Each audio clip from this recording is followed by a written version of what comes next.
Hello, it's me again. Back to the basics. I'm your host. This is season 2, episode 28, The Thought Police. So I do a lot of research and I read a lot, and I came across an article that was a very good article. It was from a newspaper actually in Pakistan. So those who are watching this, I do have this picture up that shows Facebook, Google, and YouTube as the Thought Police. And then I have Think for Yourself. But let me get into the article.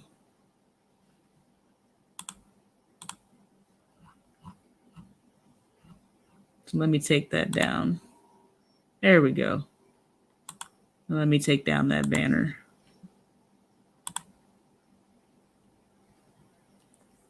Okay, the article. Thought Police.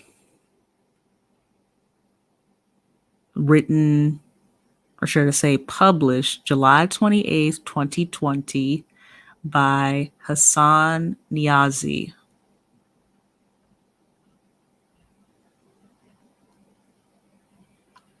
This is how rights die, chipped away piece by piece until there is nothing left but a memory of what was lost. The government of Punjab, so again, this is in, hold on here, let me flip back over. This is in Afghanistan. So here's the picture. For those who are watching, it's the green portion. Pakistan is in between Afghanistan and India. And then northeast is China. That's just a visual reference. And Punjab, and if I'm mispronouncing it, it is what it is. My bad. Don't mean any disrespect. But it is a province in Pakistan. Back to the article.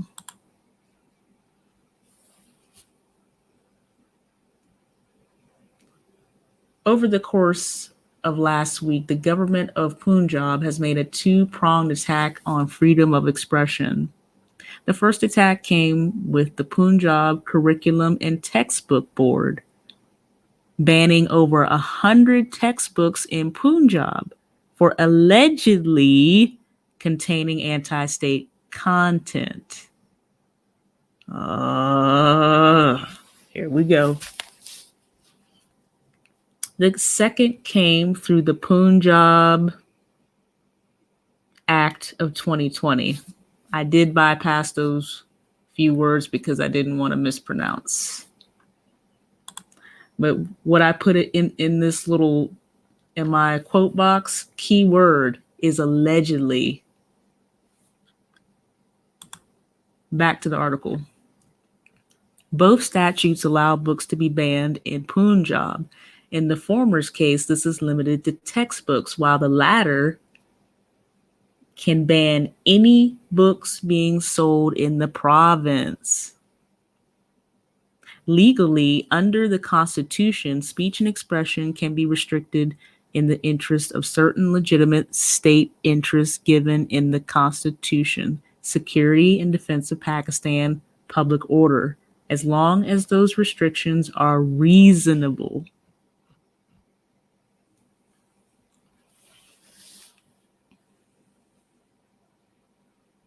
Both statutes replicate these interests word for word in empowering the government to ban books.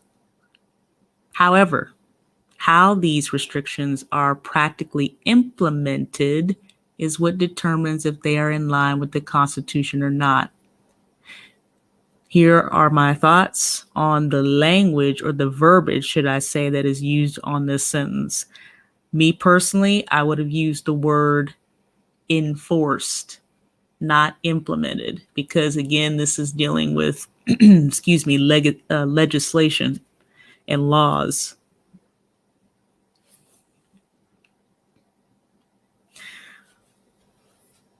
Just a side note, I have here laws are passed and then made effective to be usually enforced at a certain time period. So yes, there will be a law that is passed, be, hey, effective such and such a date. And then after that date, that is when the law should be enforced. Let me keep going.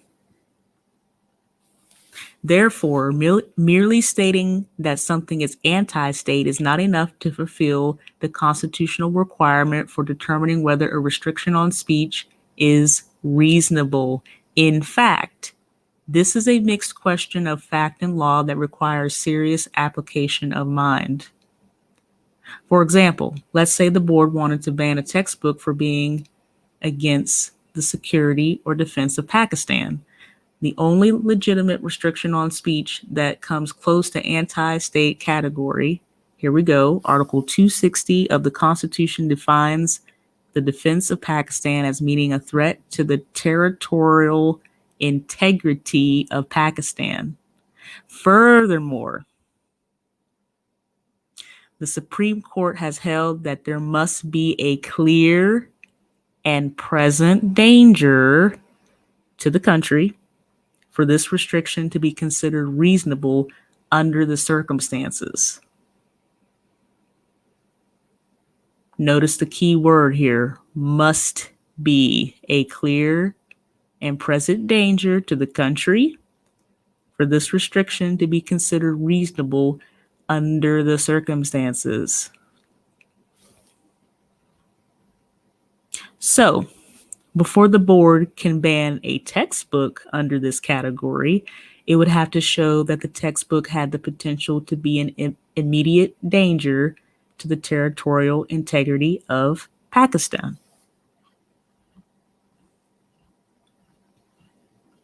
Looking at some of the examples of the books banned by the board, it is clear that these legal requirements are not being fulfilled.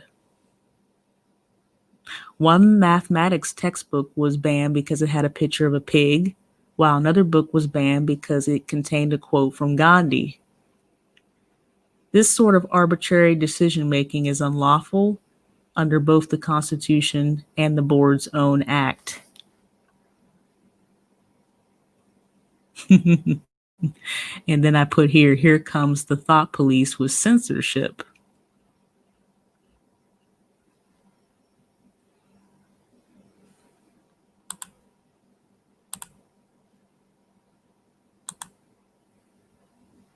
Censorship, protecting you from reality.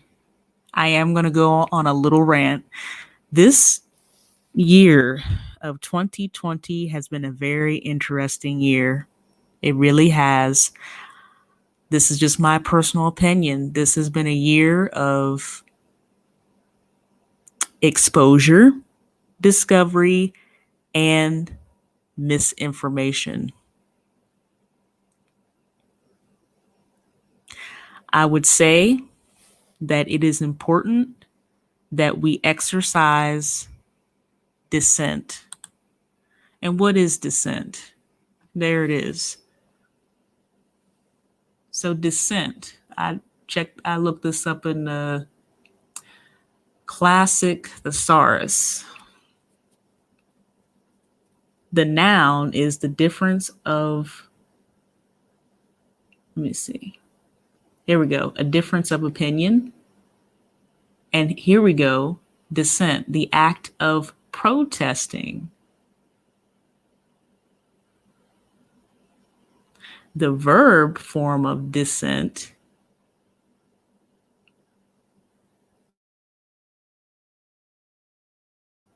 expressing action or words. The verb is also be of different opinion.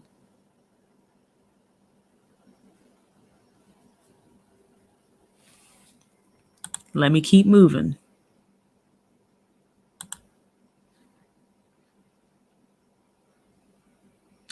Furthermore, Article 10 A of the Constitution requires the board to give a publisher of a textbook a fair hearing before they pass a decision. However, the managing director of the board has gone on record to state that no hearing was given to any publisher before the bans were imposed.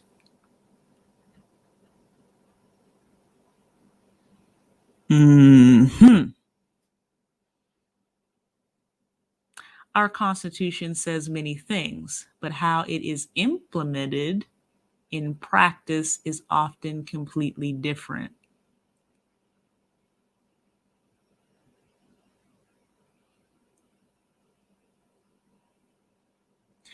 And I would say that that is true. That is true. There's the world of academics, and then there's reality. And there's often, if not always, a discrepancy or a gap between the two.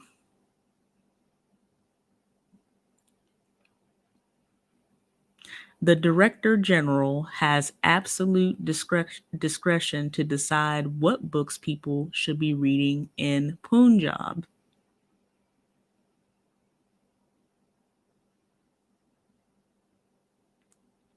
If if he is anything like the board, any book including pigs, Gandhi, or whatever he thinks is against our national interests will be banned.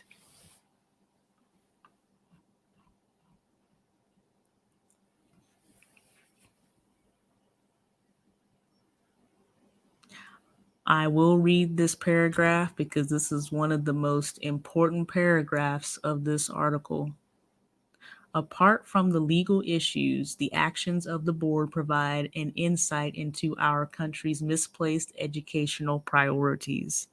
Rather than improving the myopic discourse within our textbooks, which glorify war and violence, peddle nationalism, and often lie about history outright, state resources are being used to ban books showing pigs and quoting Gandhi.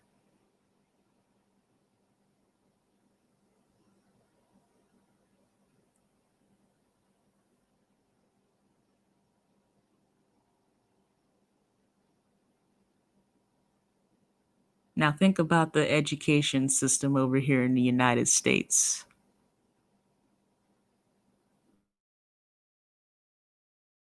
You really think they want children to think critically?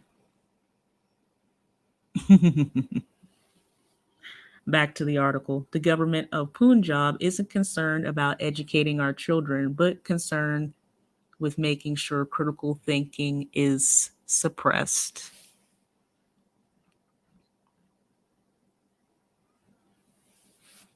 Perhaps none fits better in the grand scheme of our country's distaste for critical thinking than the objective of preventing anyone from questioning the status quo. I'm going to stop right here, go on another short rant because let's be honest. There isn't a government on this planet that likes when its citizens exercises dissent or has a difference of opinion, or when they approach that per se government with a list of grievances and demand redress of those grievances.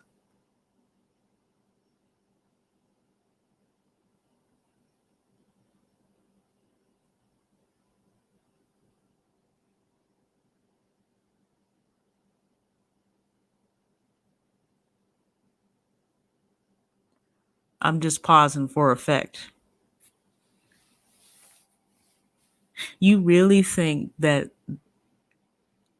any government on this planet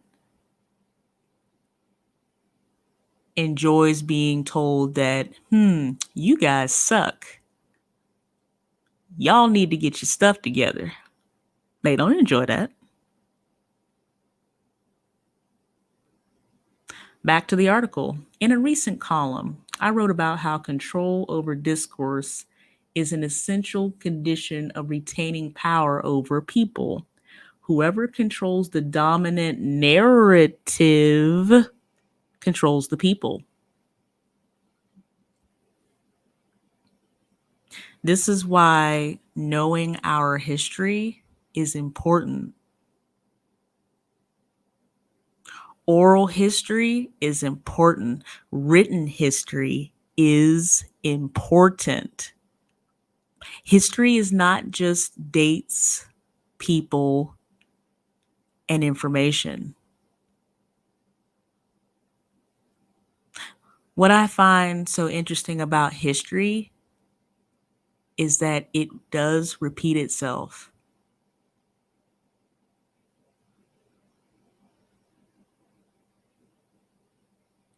There are times when things just come full circle.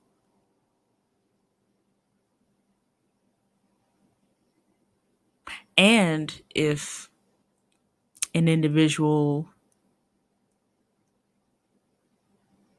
really observes and analyzes certain events, they start to see patterns.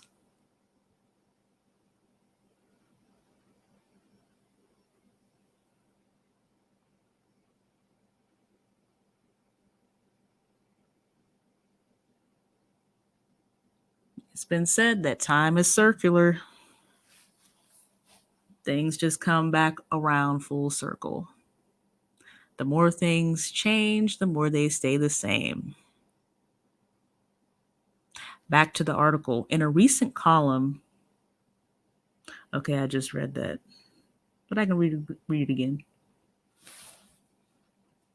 In a recent column, I wrote about how control over discourse is an essential condition of retaining power over people. Whoever controls the dominant narrative controls the people.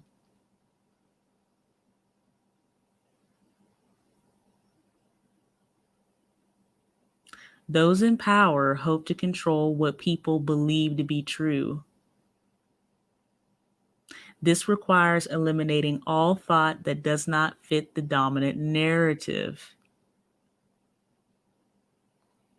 They don't want people to exercise dissent, to have a different opinion, to what? Protest. They don't want that. No. We got to nip that in the butt right now. Nah, we the ruling class. Nah. And these peasants out here, no. Go back to work, go back to school. Blasey, blasey, blase. Business as usual. Who cares about COVID-19?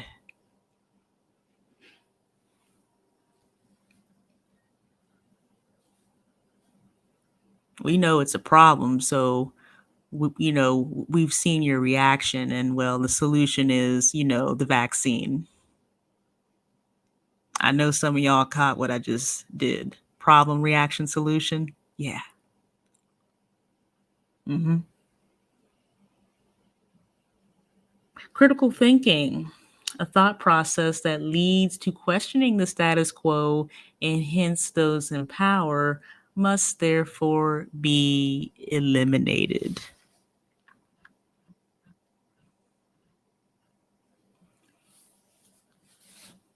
Justice Thurgood Marshall of the Supreme Court of the United States once wrote, "If the First Amendment means anything, it means that a state has no business telling a man sitting alone in his own house what books he may read or what films he may watch.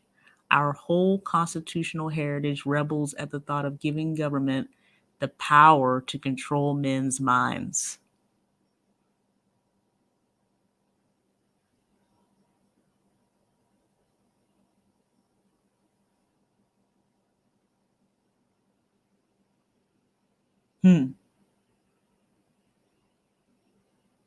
That's a powerful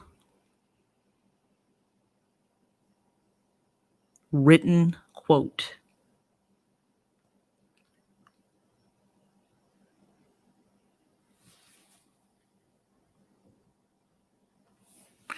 Our constitutional heritage seems to be rebel at the thought of critical thinking entering the minds of our youth. Very interesting. So they don't want, as I've stated before, children, the generations that are coming up, to think critically. But I got some good news for you. I'm a millennial, so I'm Generation Y. And yes, I ask why and how and why do we do this a lot.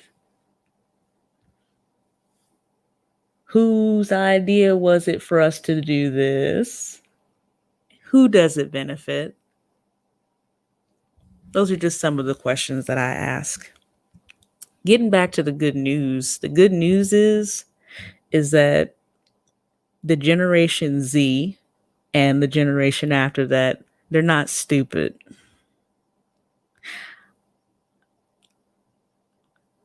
I began to wake up at the age of 17,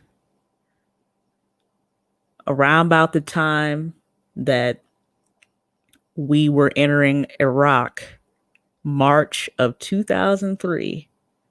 I saw for the very first time. I was 17.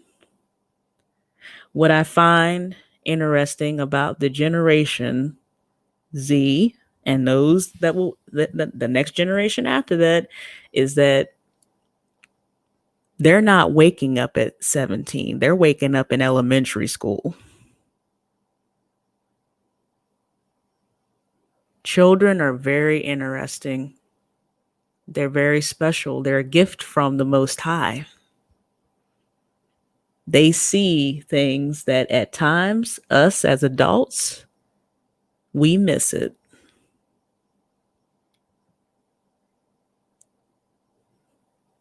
That's what the silver lining is. And this is no disrespect to our ancestors or to the baby boomer generation or to the Generation Xers. But what I will say is this: not all is lost. You see, it's easy to get discouraged and think that, these millennials and these Generation Zs and everybody, man, they done lost their minds. They're not really listening. That's not true.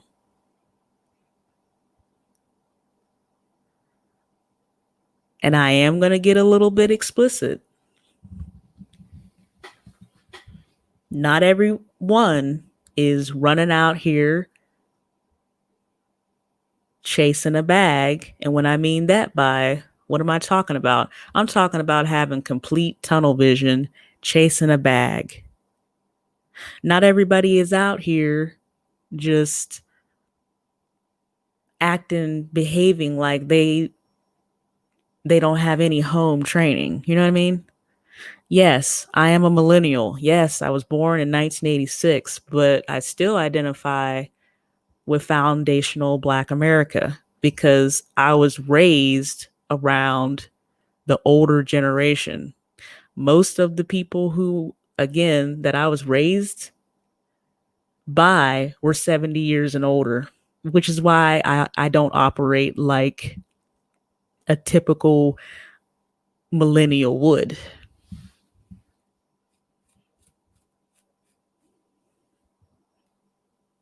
But just so that the older generations don't get discouraged, not everybody's out here, got tunnel vision, chasing a bag. And not everybody is just, just acting all types of crazy.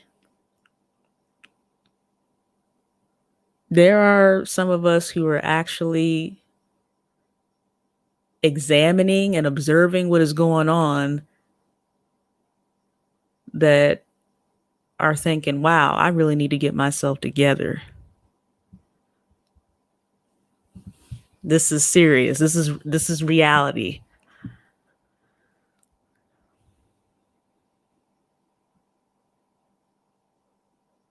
There are still people who think critically. And this is what I encourage on this channel. Think for yourself. You can agree or disagree with what I say or what I believe. That's fine. Because at the end of the day, you should be thinking for yourself anyways. But again, just so that the older generations know, don't get discouraged.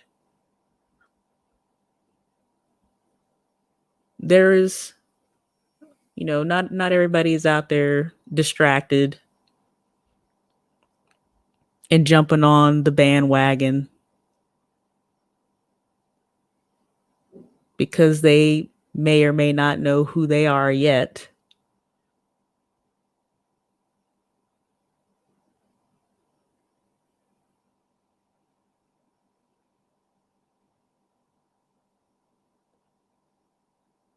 Now, I said I was going to get a little bit explicit. I'm just going to say this. Not everybody, not all of us, like I said, the younger generation I'm talking about is distracted by pussy and dick.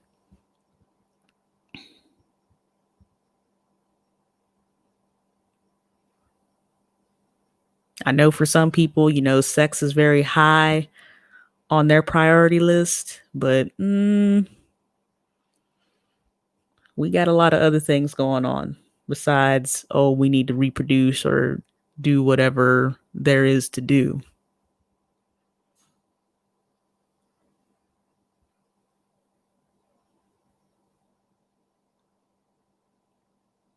We are living in very serious times. The censorship that is going on right now is at an all-time high.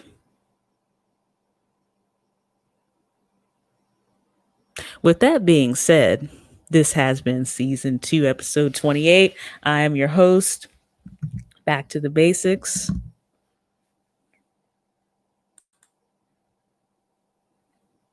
I just wanted to just share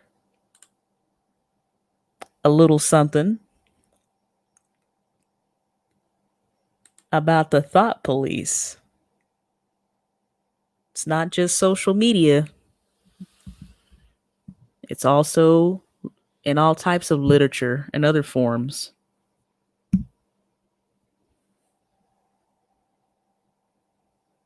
Think for yourself. Don't allow your mind to be in chains.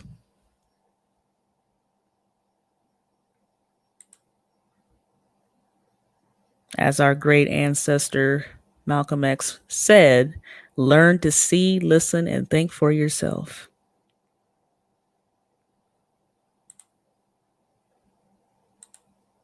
Before I go, I do have to say this banner. Due to the profession that I currently hold, you guys already know what it is, right? None of my statements are endorsed by the United States Army, Department of Defense, and or any other military branch, element, or government entity. Once again, none of my statements are endorsed by the United States Army, Department of Defense, and or other military branch, element, or government entity. I love you as a sister.